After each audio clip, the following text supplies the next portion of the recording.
Bah, c'est vrai que ça marque quand même un tournant. Enfin, je sais pas, ça, c'est quelque chose qui a été, ça a suscité beaucoup de réactions, tout ça. Enfin, tout le monde en a entendu parler. Enfin, le jour de l'élection, c'était, je pense que le lendemain des résultats de l'élection, c'était ce que tout le monde voulait savoir, qui était élu pour savoir s'il y a une étape avait été faite, s'il y avait eu l'élection du président noir aux États-Unis, puisque bon, les États-Unis, c'est quand même une grande machine. Enfin, tout ce qu'il y a aux États-Unis, majoritairement, c'est importé ici. Enfin, voilà quoi, il y a beaucoup exporté, non?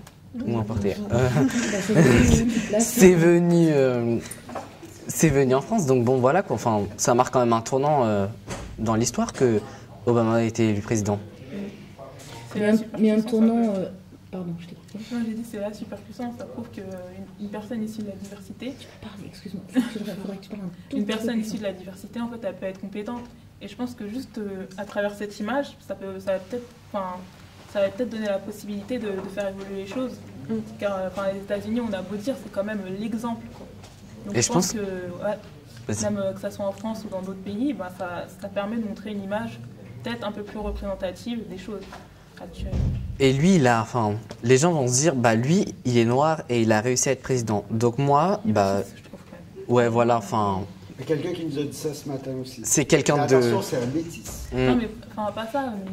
C'est quelqu'un de couleur, quoi. Et donc, quelqu'un va dire, lui, c'est une personne de couleur qui a réussi à être président. Donc moi, je suis une personne de couleur. Pourquoi je ne serais pas. Il y a beaucoup de gens qui vont prendre Obama comme exemple, enfin, je sais pas. Ouais. Ça marque vraiment quelque chose. Les gens, ils vont vraiment se dire, lui, il a réussi, donc moi, je peux réussir. Mais il ne faut pas qu'il nous serve d'exemple, d'excuse à nous. Ouais, voilà. C'est bon, Obama, il est élu aux États-Unis. En France, c'est pas grave, ça arrivera. Non, mais j'ai précisé que c'est un métis parce que, dans le sens que, en fait, il a été élu car il représente un peu la société actuelle. Genre le melting pot, une société cosmopolite. Il n'a pas été élu parce qu'il était noir, il a été élu parce qu'il représente, c'est la personne qui représente le mieux la société actuelle, que ce soit aux États-Unis ou même que ce soit en France. Dans le sens que il y a des Chinois, des Asiatiques, des Blancs, des Noirs. Et donc, il a su mettre tout le monde d'accord. C'est pour ça que... Et vous avez suivi la campagne électorale un peu, même de loin, ou un petit peu? Parce que moi, je parlais avec des gens, puis il y avait des gens qui disaient c'est impossible, les États-Unis, c'est impossible. Non, mais moi, j'y croyais pas. Hein. Ouais. Moi, personnellement, non, moi, c'était pas possible. Après tout ce qui s'est passé, la ségrégation, ou même l'esclavage, pour moi, c'était impossible qu'un pays aussi ségrégationniste que les États-Unis puisse élire une personne... Je dis que c'est un métis, mais bon, aux États-Unis, on ne fait pas la différence. À l'époque, on disait mulâtre, je sais pas quoi, on finissait quand même dans les champs de fantômes. Donc pour moi, c'était impossible. Et quand j'ai vu, je me suis levée à 5 heures. Enfin, non. Le mulâtre, il était. Ouais, il était dans la cuisine. Ouais, il était dans la cuisine, mais il avait quand même un statut d'esclave quand même. Il avait un statut d'esclave, mais c'est pour ça qu'il y a beaucoup de guéguerres dans les Antilles, par exemple. Ou quand tu vas là-bas, entre noirs, ils sont assez relevés et assez tendus les uns avec les autres, parce que justement, historiquement, le noir de ta couleur était dans le champ de coton en train de couper, celui et le noir qui était un peu plus foncé que moi, lui, servait dans la case... Non, mais dans le sens qu'il n'avait pas un statut de blanc, quoi. Ouais, bien sûr. Donc c'est pour ça, et donc pour moi, aux États-Unis, qu'ils aient pu faire ça, c'était inimaginable. Moi, par exemple, quand j'ai parlé d'utopie, je fais oui, un noir aux États-Unis, un noir président, d'accord. Mais pour moi, c'était pas possible. Bon, ok, dans 24 heures chrono, on voyait ça. C'est marrant que tu dis ça, parce que je pensais exactement à ça. Je disais, le 24 heures chrono, il est un président noir, mais ça se peut pas. Pour moi, c'était toujours de la fiction. Et le fait qu'ils aient fait ça... C'est le genre de série qui a aidé les Américains à... Comme 24.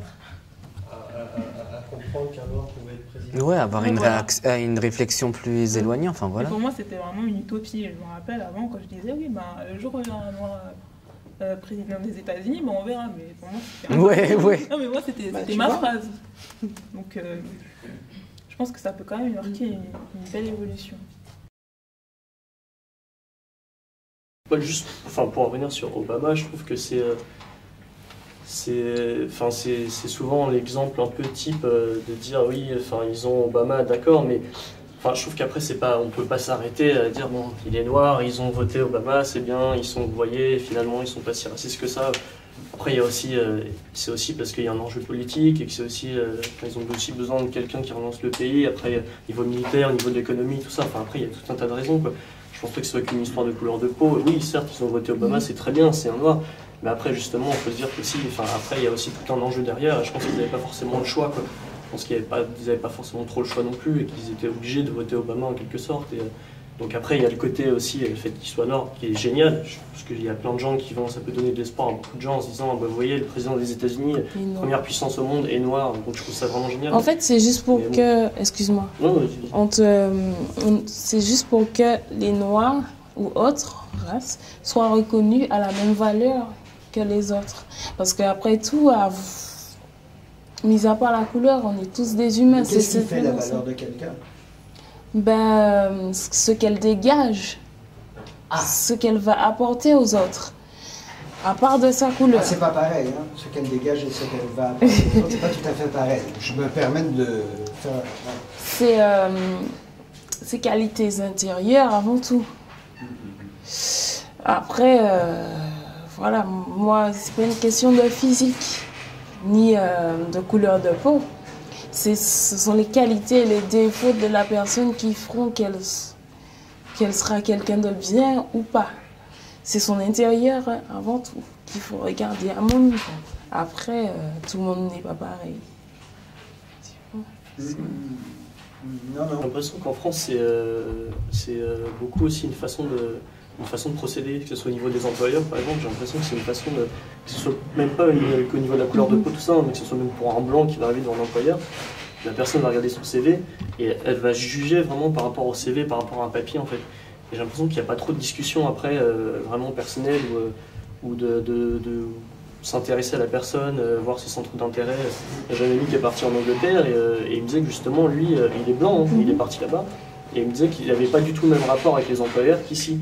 Là-bas, c'était un entretien qui était beaucoup plus basé sur l'individu en fait, où ils allaient beaucoup plus s'intéresser à la personne, à l'individu en tant qu'être, et que le papier à la rigueur, bon voilà, il avait les diplômes, il avait des connaissances, mais que ça faisait pas tout, c'était pas complet. Il donnait beaucoup plus de chance en fait. Bon après, il licencie aussi beaucoup plus facilement parce que voilà, il procède différemment, mais en tout cas voilà, je trouve que c'est un peu en France, c'est un peu d'une façon générale, je trouve qu'ils procèdent beaucoup comme ça quoi. C'est beaucoup axé sur les diplômes, t'as fait telle école, bon d'accord, donc c'est bien, tu vas faire ça. Sans voir les qualités voilà. de la personne. Personnellement, Dieu merci, non, je n'ai pas encore connu ce problème pour le travail. Seulement pour le logement, il m'est déjà arrivé d'aller faire des démarches.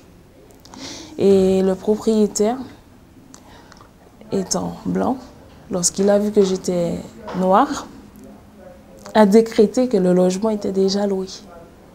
Bon, c'est de la discrimination, mais je n'ai pas été plus loin. Elle m'a dit, le logement il est déjà loué. Même si j'aurais pu le faire, je n'ai pas voulu aller plus loin parce que bon... Aller plus loin, tu veux dire attaquer ou te plaindre? Voilà. J'ai continué mes démarches ailleurs, disons. Tu as continué tes démarches ailleurs, mais tu n'as pas voulu...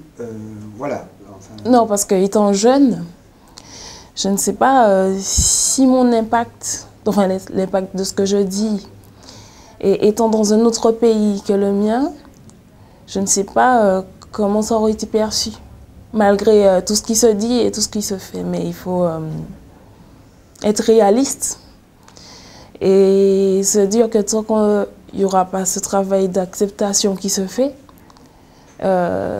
partout il y aura le problème racial. C'est ça en fait.